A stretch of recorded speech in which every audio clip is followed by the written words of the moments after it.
Greetings, here with Al Capone does my shirts, and you may recall that Moose is on his way to the warden's house. He needs to save Natalie's chances of getting into Esther P. Marinoff, but he doesn't really have a plan. So he's saying to Officer Trixel, "Can't it wait till tonight, son?" Officer Trixel takes a drag from his cigarette. "Yes, I mean no," I mutter. "Yes, you mean no? Which is it?" He smiles kindly. "No," I say. Officer Trixel grunts. He drops his cigarette on the cement and stamps it out with his foot.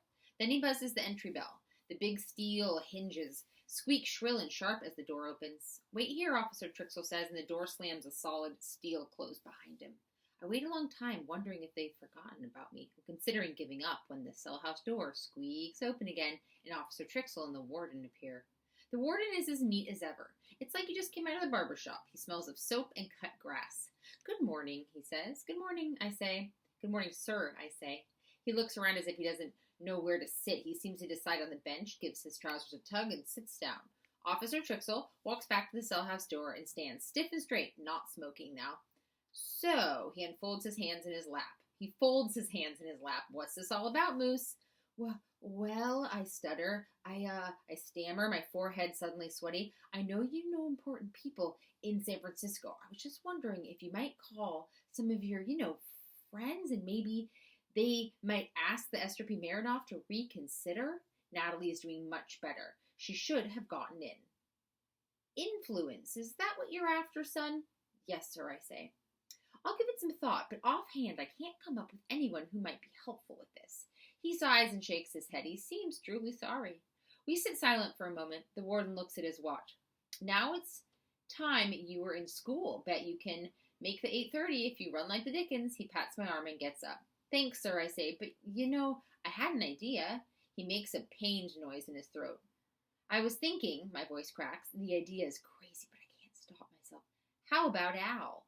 "Excuse me?" the warden asks. I clear my throat and try to say it louder, but it still comes out in a croak. "Al Capone." The warden squints his eyes, just like Piper does. He makes an annoyed sound and shakes his head. "Oh, please don't tell me this is another stunt." "No, sir, I'm serious. He's the only one who can do this." "Moose, that's nonsense, and I think you know it." "I think he could." He sighs a long and labored sigh. "First off, that's doubtful. But even if he could, do you really think I'd allow it? I've built this place on fairness, on treating all of the convicts the same. If I were to ask Al Capone to do me a favor, what kind of precedent would that be setting? He was sent here because he got preferential treatment in Atlanta, ran his empire from prison while the government footed the bill, brought his own furniture, oriental rugs, silk underwear, treated him like royalty behind bars. Do you think I want to pave the way for something like that here? It would make a mockery of everything I stand for." I look directly into his blue eyes. "Remember you said we should think hard about going against the rules? Remember you said that? Well, I have thought hard." The warden meets my gaze. "I see that," he says. "But in this case, you're asking me to bend the rules, and I'm not about to. You may think it's the right thing to do, but I do not. You don't have to give him anything. Just ask him. What's the harm of asking, sir?" The warden takes a deep breath. "Look, Moose, you want to help your sister, and that's admirable. But I can't help you with this. Your parents will work something out. Now run along." "Run along? Run along? He can't tell me to act like an adult one moment and treat me like a kid the next. This makes me so furious. My mouth shoots off before I can stop it. "You didn't mean it, did you, sir? It was just a speech. You don't really want us to think. You want us to obey." I can see the anger flash through the warden's eyes. He takes his foot off the bench and stands up straight. I know you and your family have been through a lot, but I'm going to ignore that comment. But if you speak to me like that again, I will have you and your family off the island in the blink of an eye. Do you understand me?" "Yes, sir," I say, my whole body trembling. He continues to stare, then seems to decide I've gotten his point. He sighs and crosses his arms. "Look, son, it isn't that easy. The world isn't going to kiss your boots because you learn to think. You have your answer. It's no. Now, if you'll excuse me, I have things to do." Chapter 38, What Happened the Weekend of June 1st and 2nd, 1935. My mother calls in sick to her piano students and stays in her room. Now when the door opens, a stuffy, stale smell comes out, and I see her in her bathrobe and her hair tangled like seaweed. My father's a terrible cook. I look down at my supper plate. Fried beets swimming in a pool of bright pink juice, half cooked, half hash browns turned pink where they border the beets, and cold oatmeal. My father seems to notice my reaction to his cooking. If she's still in bed tomorrow, I'll bring some convict cooking, I promise, he says. Thanks, Dad, I say. Natalie is quiet. She's counted the shredded beets on her plate and organized them so they're lying in a line like 20 men in sleeping bags. She seems to be trying to decide what to do with her oatmeal when all of a sudden she blurts out, Why did the chicken cross the road? I don't know, I say.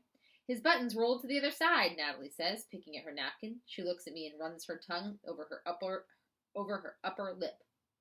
Then she wraps her arms around herself as if she needs them to hold her chest together and begins to rock. What happened? What happened? Natalie asks. Nothing happened, Natalie. Mommy isn't feeling well, and we're just not sure that Esther P. Marinoff is the right school for you, my father says. Mommy's angry, Natalie says. My father and I look at each other. His lip quivers and his voice gets gritty. No, she's not. She's not mad at you, honey. You did everything right, Natalie. Not mad at you, honey, Natalie says, digging her chin into her collarbone. Not mad at you, honey, she repeats, adding extra pauses between the words. Oh, God, my father says. Natalie, sweetheart, you were great. No one is mad at you. But Natalie doesn't look at him. She looks at the butter, not past it, not through it, but at it, as if it is the most interesting thing in the world. You won't believe what I did, I tell Annie and Teresa the next day. I asked the warden if he'd get Al Capone to help us get Natalie into school. You didn't, Annie says. I did. He said no, Teresa says. I nod. Well, that's a big surprise, Annie says. You didn't really think he'd say yes, did you? I shrug. What's Al Capone going to do anyways? It's not like he gets out on the weekends to run around town breaking people's legs, Annie says. He could help if he wanted. This is small potatoes for him, I say. He can do anything. Annie shakes her head. The guy's in prison. He can't do anything. You've been spending too much time with Piper. She's right. I know she is. The man's locked up. But this one sentence keeps floating around in my head. He could if he wanted to. He could if he wanted to. It's when I see Piper that I realize what I'm going to do. I'm going to write a letter to Al Capone, I tell her. She rolls her eyes. They don't let just anyone write to Capone, you know. You have to be a relative, and then it's censored. Well, yeah, but it's your mom who censors his mail, right? Couldn't I just drop a letter in the stack of already censored mail? I've tried that, Piper says, running her fingers through her long hair. You did? What happened? Nothing. Never answered back. I told him to check out Jane Eyre from the convict library and put his answer in it. Jane Eyre? Maybe that was the problem. Can you imagine Al Capone reading Jane Eyre, I ask? That's the point, Einstein. A book like that would never be checked out. What con would read Jane Eyre? And besides, then my dad wouldn't give me grief for wanting to read it because I had to get him to check it out from the con library for me. I figured Capone could write back in the book, you know, underlining very faintly in pencil the way the cons do. No, I don't know. Let's say you want to say, I need your help. You go carefully through the book and look for the word I and underline it, and then an N and underline it, an E, and so you spelled out the whole message. Did he get it? Piper shrugs. Who knows? I never got an answer back. Well, what was the message? I asked him if he'd autograph a baseball and hit it over the wall. I told him I'd auctioned it off. Said we'd split it 50-50. Don't you think he has enough money, I ask? No one never has enough money, Piper says. But you didn't get in trouble for this, right? So what's the harm, I ask? Easy for you to say. The only thing your parents did was take away your baseball glove. Not exactly a hardship. You're one to talk. You didn't get punished at all. Yes, I did. You think I wanted 2 months with my grandma? She's always crabby and everything she eats is boiled. Boiled cabbage, boiled turnips. She even boils hamburger. I thought you said it was fun. She rolls her eyes again. Ever heard of saving face? That's what Annie thought, I said. Yeah, well, you should listen to her. She's right most of the time, Piper said. Even if you did get in trouble, it doesn't seem to have made any difference to you. Oh, yeah? Have I gotten in trouble since then? Piper asks. No, I admit. Still, wouldn't you like to be Big Al's pen pal? This could be the start. She snorts like she doesn't care, but her eyes are so bright I know this isn't true. What's he going to do to get Natalie in? She asks. Beats me, I say. But if the guy can fix a whole election, he'll figure out something. In Piper's room the next day, she brings out the special duplicate carbon Letter paper her mom uses. Can you type, she asks. Nope. Me neither. Just, hunt and peck. That's what it means, this kind of typing, hunt and peck. You don't need to worry if you make mistakes. My mom makes them too. And every once in a while, type 3 dots. That's what she does when she leaves something out. Then if she happens to glance at your page, she'll think it's a letter she's already finished. I roll the brown page into the typewriter, click the carriage over, and begin hunting down letters one by one. I will start reading you this letter here in a different font. Dear Mr. Capone, I live on Alcatraz. I am Officer Flanagan's son. My sister Natalie Flanagan is a little unusual, ... Ask Onion 105 about her. He'll tell you how nice she is. She needs to be in a school to help her, but they won't let her in. It's the Esther P. Marinoff School in San Francisco, ... Could you help? The guy who runs it is named Mr. Purdy. I would be so grateful if you could help me with this. Thank you, sir. Sincerely, Moose Flanagan. P.S. I like your mother very much.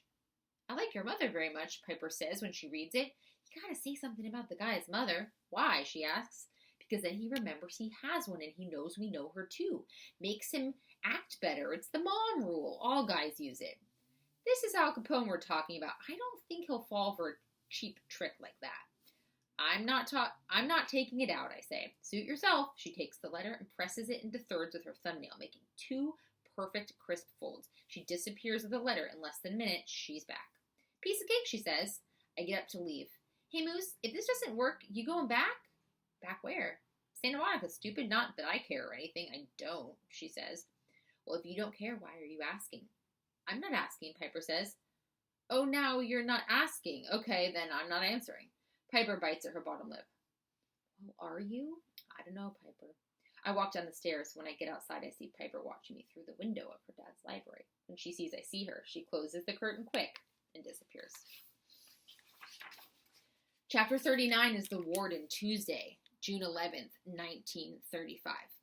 This last week, things have been better at my house. Natalie is back at Mrs. Kelly's. My mother's teaching piano lessons again, and she and my father are beginning to discuss what they will do next. And every day I wonder if we'll be going back to Santa Monica. It seems so long ago that we lived there now, but I'm not even sure I want to anymore, and I know moving back will be bad for Natalie. When I say goodbye to Scout and them on the last day of school, I get a stomach ache. I don't know if it's goodbye for the summer or goodbye for the rest of my life. I feel so lousy. I don't say 3 words to anyone on the boat ride home. I hardly notice anything until I get off the boat. And then all of a sudden, there are my parents, Natalie, Teresa, and Warden Williams. My parents never wait for me like this, and it's really strange to see the warden here. He's hardly ever down at the dock. The boat waits for the warden. The warden doesn't wait for the boat. Actually, the boat isn't supposed to wait for him either, but it always does. What's your dad doing here, I ask Piper. Beats me, Piper says, like this is no big deal, but she's chewing her gum at twice the usual speed. Guess what? My mother jumps up the second we're close enough to hear. No, wait, Teresa elbows in front of her. Let Natalie tell. Natalie frowns down at her feet. Go on, Nat, tell them, Teresa says. 11 goals, Natalie says. No, Nat, Teresa shakes her head. 11 goals, Nat says, louder this time. No, I mean, yeah, you're right, 11 goals, Teresa says, but what else? Natalie's shoulders are hunched up like she's stuck in a shrug. She says nothing. She got into the Esther P. Marinoff. Teresa announces with a big grin. Natalie! I wrap my arms around her in a spontaneous bear hug. I don't like that, Natalie says, and I let go. Sorry, Nat, I say. Sorry, she says, moving her shoulders now like she's trying really hard to get them to fit. Sorry, she mutters. Mr. Purdy called, my dad explains. He's decided to open another branch of the Esther P. Marinoff for older children, and he wants Natalie to be the first student. You're sure? I mean, this is for sure, I ask? My dad nods. Apparently, he's been planning this for some time, been waiting for the right moment to launch it. How come he didn't tell us that before, I say? My father looks sideways at my mother. My mother shakes her head. We don't know, she says. The warden clears his throat. I can feel the heat of his eyes on me. I glance at him and then away. A patch of sweat breaks out on my forehead. So, did he help after all? See, Moose, the warden says, didn't I tell you your parents would work it out? He winks at me and smiles out of the side of his mouth. Okay, I have a 15-minute limit on YouTube. So, go to the second video. It'll only be a couple minutes, and that will be the end of the book.